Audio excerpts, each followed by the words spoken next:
नमस्ते बच्चों। आज हम पढ़ेंगे पाठ 2 सच्ची तीर्थ यात्रा। एक बहुत ही मार्मिक कहानी है जिसके लेखक हैं कहानीकार सुदर्शन। सुदर्शन बचपन से ही बहुत सुंदर सुंदर कहानियां लिखा करते थे। 12 वर्ष की उम्र से ही इन्होंने कहानियां लिखनी शुरू कर दी। हार की जीत और साइकिल का पहिया इनकी दो बहुत ही प्रसिद्ध कहानियां हुई हैं। तो आज उन्हीं की एक कहानी हम पढ़ रहे हैं, सच्ची तीर्थ यात्रा। लाजवंती के यहाँ कई पुत्र पैदा हुए, मगर सब के सब बचपन में ही मर गए। आखिरी पुत्र हेमराज उनके जीवन का सहारा था। उसका मुंह देखकर ही वह पहले बच्चों की मौत का दुख भूल जाती थी। यद्यपि हेमराज का रंग रूप साधारण बालकों सा ही था, मगर लाजवंती की आंखों में ऐसा बालक सारे संसार में न था। अब आपको तो पता है ना कि हर माँ को अपना बच्चा बहुत प्यारा लगता है, चाहे उसका रंग रूप साधारण हो या खूबसूरत। वह माँ की आंखों का तारा होता है। लाजवंती को उसकी इतनी चिंता थी कि दिन रात छाती से लगाए फिरती थी, मानो वह कोई दीपक हो जिसे बुझाने के लिए हवा का झोंका बार बार आक्रमण कर रहा हो। वह उसे छिपा छिपा कर रखती थी, कहीं उसे किसी की नजर ना लग जाए। वह उसे खेलने के लिए भी घर से बाहर निकलने ना देती थी। अगर वह कहीं निकल भी जाता था तो घबरा कर लाजवंती उसे ढूंढने लगती थी। गांव की स्त्रियां कहती, हमारे भी तो बच्चे हैं, तू जरा जरा सी बातों में पागल क्यों हो जाती है। लाजवंती यह सुनती तो उसकी आंखों में आंसू लहलहा आते। भर्राए हुए स्वर में वह कहती, क्या कहूँ, मेरा जी डर जाता है। क्यों डर जाता है उसका जी? क्योंकि उसके बहुत से जो पहले बच्चे थे वो सब भगवान को प्यारे हो गए थे। तो उसे डर लगता था कि अगर मैं इसे बाहर निकालूंगी तो इसे किसी की नजर लग जाएगी और ये भी कहीं मुझे छोड़कर ना चला जाए। वो कहते हैं ना बच्चों कि दूध का जला छाछ भी फूंक फूंक कर पीता है। तो उसकी हर छोटी छोटी बातों पर वो बहुत नजर रखा करती थी। उस समय उसे मरे हुए पुत्र याद आ जाते और उसके मन में भय बैठ जाता था। मगर इतना सावधान रहने पर भी हेमराज बुरी नजर से बच न सका। प्रातःकाल था, लाजवंती दूध धो रही थी। हेमराज जागा और जागते ही मुंह फुलाकर बोला, माँ। आवाज में उदासी थी। लाजवंती के हाथ से बर्तन गिर गया।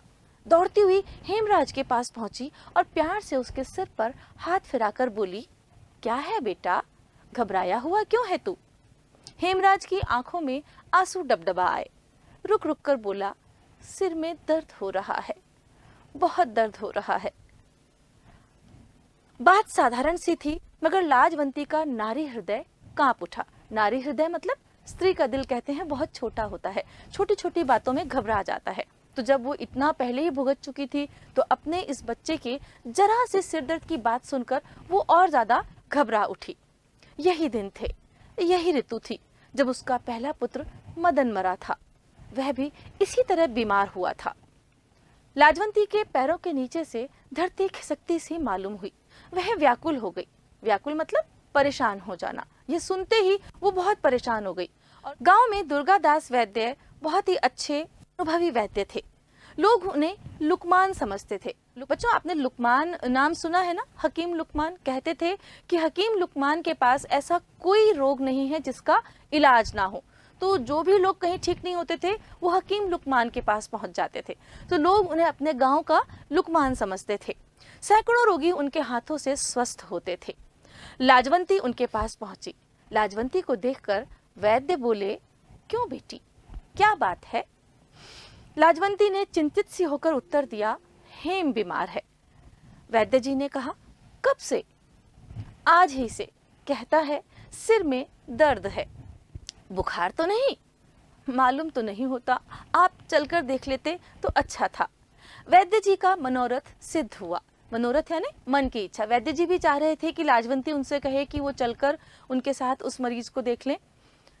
जल्दी से उन्होंने कपड़े पहने और लाजवंती के साथ हो लिए। जाकर देखा तो हेमराज बुखार से बेसुध सा पड़ा था।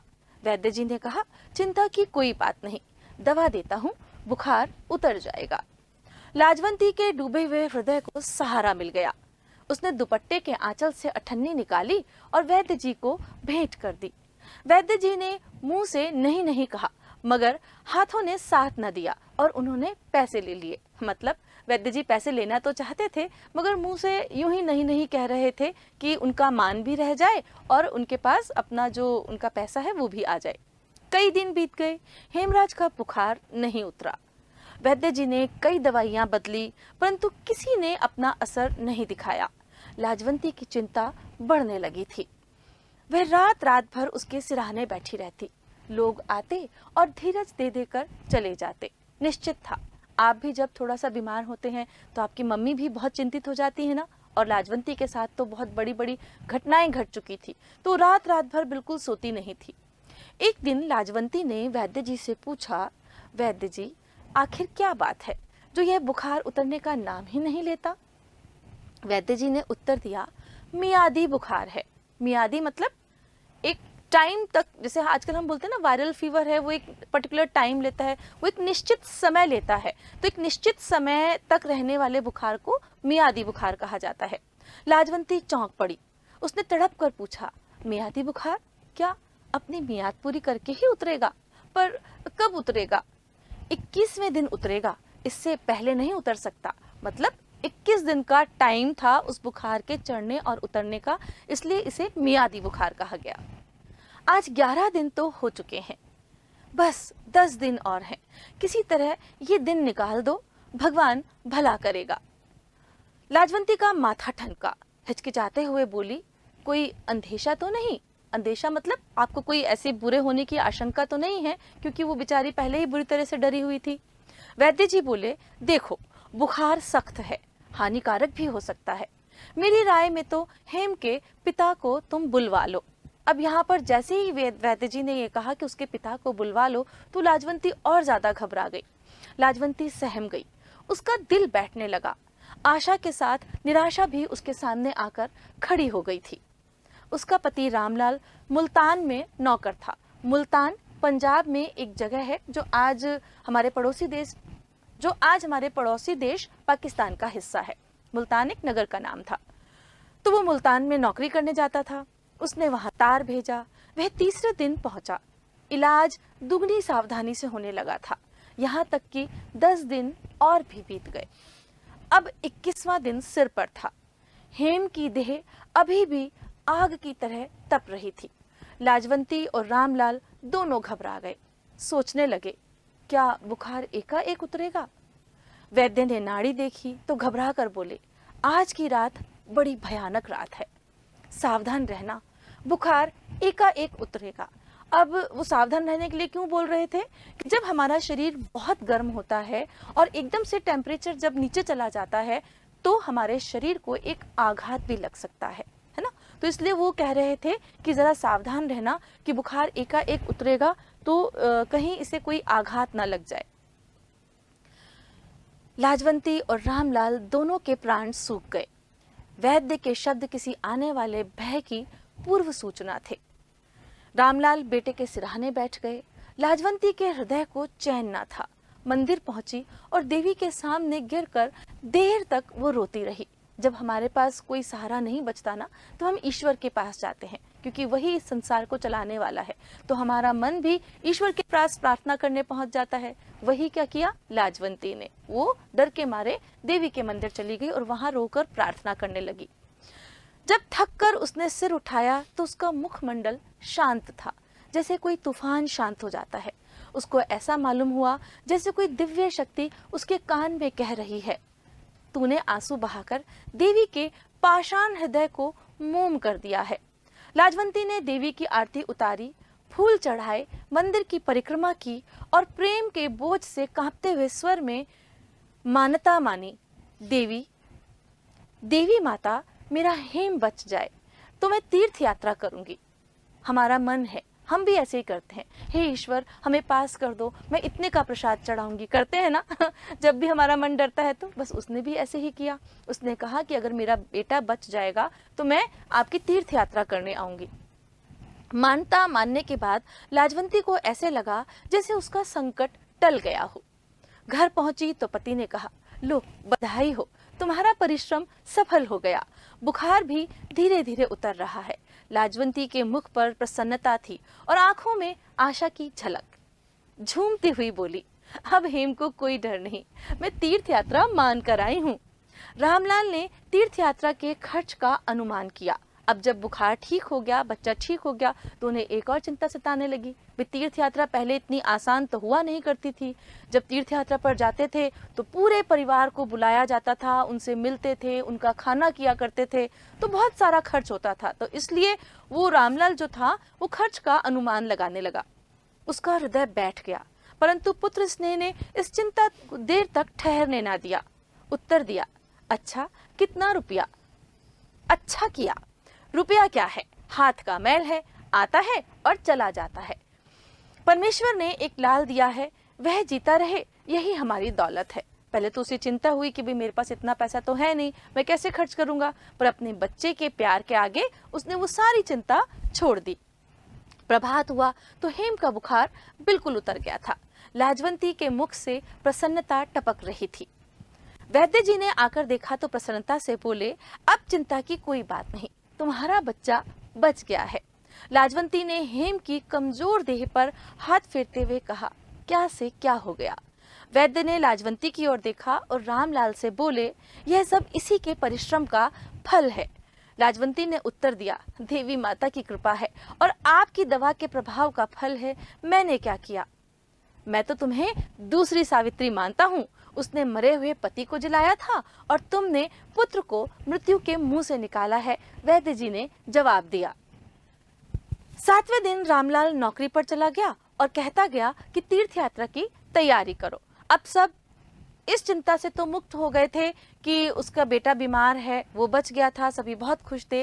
अब अगला प्रश्न था तीर्थ यात्रा पर जाने का। 3 महीने बाद लाजवंती तीर्थ यात्रा के लिए तैयार हुई। जाने से पहले की रात उसके आंगन में सारा गांव इकट्ठा हुआ। झांझें और करताले बज रही थीं, ढोलक की थाप गूंज रही थी, स्त्रियां गाती थीं, बजाती थीं। दूसरी तरफ कहीं पूरियां बन रही थीं तो कहीं हलवा। लोग खा पीकर आराम करने चले गए।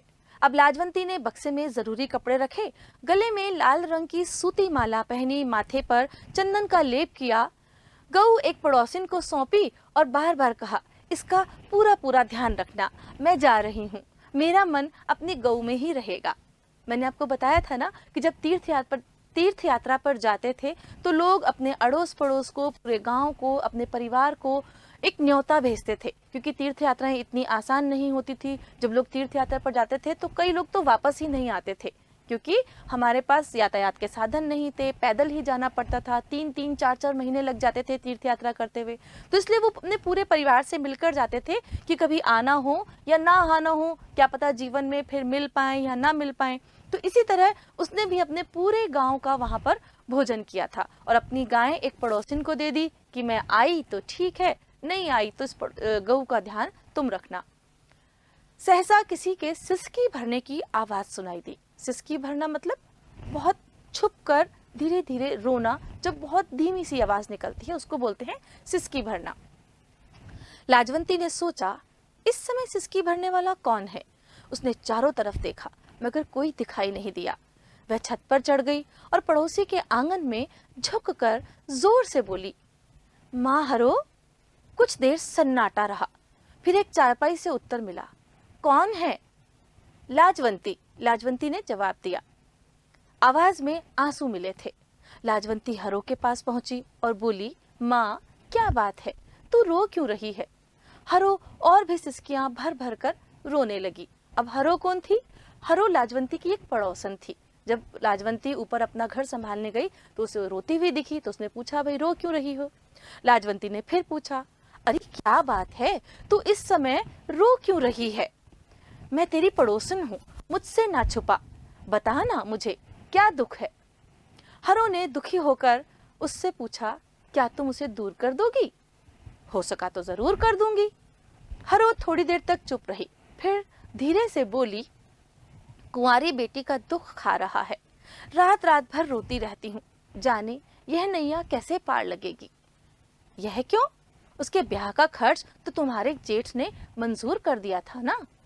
अब यहाँ पर हरो की बेटी की शादी है और उसके पास पैसा नहीं है अपनी बेटी की शादी में खर्च करने के लिए। तो वही बातचीत यहाँ पर ये दोनों पड़ोसन कर रही हैं। जेठ का मतलब होता है बड़े ताऊ जी। तो वो कह रही है कि ये तो उसका खर्च तो तुम्हारे जेठ ने मंजूर कर दिया था। उसने 200 रुपए के गहने कपड़े बनवा दिए हैं, मगर मिठाई आदि का प्रबंध नहीं किया। अब चिंता यह है कि बारात आएगी तो उसके सामने क्या धरूंगी। लाजवंती ने कहा, क्या गांव के लोग एक कन्या का ब्याह नहीं कर सकते? और यह उनकी दया न होगी, उनका धर्म होगा। कहते हैं ना कि बेटी के ब्याह में जितना खर्च किया जाए और लोग जितना देते हैं तो वो एक धर्म का काम होता है। तो उसने कहा, क्या गांव वाले इतना भी नहीं कर सकते? हरो की आंखें भर आईं। वह इस समय गरीब थी, परंतु कभी उसने अच्छे दिन भी देखे थे। उसने धीरे से कहा, बेटी, मुझसे भी तो यह अपमान देखा ना जाएगा। किसी के सामने हाथ फैलाना भी तो बुरा है। हम सब लोग यही सोचते हैं ना कि हमें अपने काम स्वयं करने चाहिए, किसी और के भरोसे हम अपने कामों को नहीं टालते। तो बस यही अपमान जो था उसके मन में रह रह कर आ रहा था कि मैं किसी से पैसा मांगूंगी तो कितना बुरा लगेगा, कि क्या मैं अपनी बेटी की शादी भी नहीं कर सकती? तो क्या करोगी? क्या कुंवारी कन्या बिठाकर रखोगी? लाजवंती ने उससे पूछा। भगवान की यही इच्छा, तो मेरा क्या बस है। उसे लेकर कहीं निकल जाऊंगी, ना कोई देखेगा ना कोई बात करेगा। लाजवंती हरो की अवस्था से कांप गई। उसे ऐसे लगा जैसे कोई कह रहा हो कि अगर यह हो गया तो ईश्वर का कोप गांव को जला कर रख देगा। लाजवंती का हृदय दुख से पानी पानी हो गया। उसने कहा, चिंता ना करो, तुम्हारा संकट मैं दूर करूंगी। तेरी बेटी का ब्याह होगा और बारात को भोजन भी मिलेगा। तेरी बेटी तेरी ही नहीं, मेरी भी बेटी है। यह सुनकर हरो की आंखों में खुशी के आंसू छलकने लगे। लाजवंती तीर्थ यात्रा के लिए अधीर हो रही थी। ये सोचती थी, हरिद्वार, मथुरा, वृंदावन के मंदिरों को देखकर उसका हृदय कली से फूल की तरह खिल जाएगा। मगर जो आनंद उसे इस समय प्राप्त हुआ वह उस कल्पित आनंद की अपेक्षा कहीं अधिक बढ़ चढ़कर था। मतलब यहाँ पर लाजवंती ने यह तय किया कि उसने जो पैसे तीर्थ यात्रा के लिए इकट्ठे किए थे वह उसे हरो को दे देगी, ताकि उसकी लड़की की शादी अच्छी तरह से संपन्न हो जाए। और मन ही मन यह भी सोच रही थी कि हरिद्वार, मथुरा, वृंदावन घूमने जाऊंगी, वहां मुझे खुशी तो मिलेगी, लेकिन उससे ज्यादा खुशी मुझे यहाँ मिलेगी जब उसकी लड़की अच्छी तरह से शादी ब्याह होकर के यहाँ से रवाना हो जाएगी। वह दौड़ती हुई अपने घर गई और संदूक से 200 रुपए लाकर हरो के सामने ढेर कर दिए। यह रुपए जमा करते समय वह प्रसन्न हुई थी, पर उन्हें देते हुए उससे भी अधिक प्रसन्न हुई। सच्चा सुख त्याग में ही है। यहाँ पर सुदर्शन जी ने इस कहानी में बताया है कि परोपकार ही मनुष्य का सच्चा धर्म है। हमें लगता है कि हम अपने लिए पैसों को जोड़ रहे हैं, संचित कर रहे हैं और उससे हम अपने आने वाले जीवन में सुखों का उपभोग करेंगे, लेकिन वास्तव में सच्चा सुख दूसरों की सहायता करना है, दूसरों की मदद करना है। बचपन से ही हमारी संस्कृति में हमें सिखाया जाता है कि पहले अपने बारे में न सोचकर दूसरों के लिए सोचो। हमारे जीवन में आपने भी देखा होगा कि हम जब सुबह उठते हैं तो पंछियों के लिए, जानवरों के लिए पानी भरते हैं, उनके लिए दाना रखते हैं और भी अगर हर संभव हर किसी की मदद करने का प्रयास करते हैं। यदि जीवन में परोपकार नहीं है तो कुछ भी नहीं है। तो इस कहानी से हमने क्या सीखा?